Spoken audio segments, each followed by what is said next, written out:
ఇవాళ పోలీసులు వెంటపడుతున్నారు. అడవిలోకి వచ్చిన జింక ఎప్పటికీ పులి నుంచి పరిగెత్తుకుంటూనే బతకలేదు బావా. ఎప్పుడో ఒకసారి ఆగి వెనక్కి తిరిగి చూడాల్సిందే. మనము అంతే. మనమేం తప్పు చేశాం బావా? ఎవరి ప్రాణాలు తీసాం? ఎవరికైనా అన్యాయం చేశామా? మరెందుకు పారిపోవాలి? ఎందుకు బావా దాక్కోవాలి? మనమే తప్పు చేసిన వాళ్ళలా ఎందుకు తిరగాలి? నువ్వొక్క విషయం మర్చిపోతున్నావు బావా. ఇక్కడ మనం కష్టపడుతున్నాం సరే, కానీ ఇంటి దగ్గర అత్తయ్య ఒక్కరే ఉన్నారు.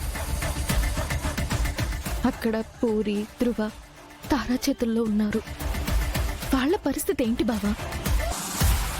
వాళ్ళ గురించి ఎవరు ఆలోచిస్తారు? మనం ఇక్కడ తిరుగుతూ ఉంటే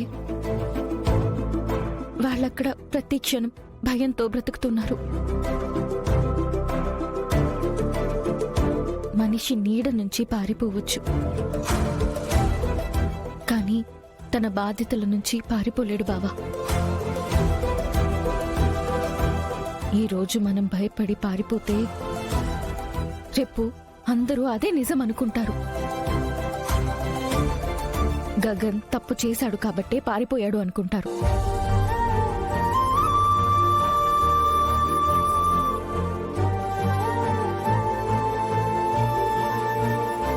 అవును భూమి, నువ్వు చెప్పేది నిజమే. నేనప్పుడే చెప్పాను నేనే తప్పు చేయలేదు, ఆ యాక్సిడెంట్కి నాకు ఎలాంటి సంబంధం లేదని. కానీ ఈ విషయం పోలీసుల ముందు చెప్పాలి. నిజం నా వైపు ఉన్నప్పుడు నేను తల దించుకొని తిరిగే అవసరం లేదు. ఇక చాలు, ఇంకొక అడుగు కూడా వెనక్కి వేయను. ఇక్కడి నుంచి ఎలాగైనా బయటపడాలి. నేరుగా ఒక పెద్ద పోలీస్ ఆఫీసర్ని కలవాలి. నా మీద వేసిన నిందని చెరిపేయాలి. ఎవరి కుట్ర చేశారో, ఎందుకు చేశారో అందరినీ బయట పెట్టాలి. అమ్మని, చెల్లిని కాపాడాలి. వాళ్ళకేమైనా జరిగితే నేను బ్రతికుండడంలో అర్థమే లేదు. ఇప్పటి వరకు నేను తప్పించుకుంటూ వచ్చాను, ఇక ఎదిరిస్తాను. ఎవడెదురొచ్చినా పోరాడతాను, కానీ పారిపోను.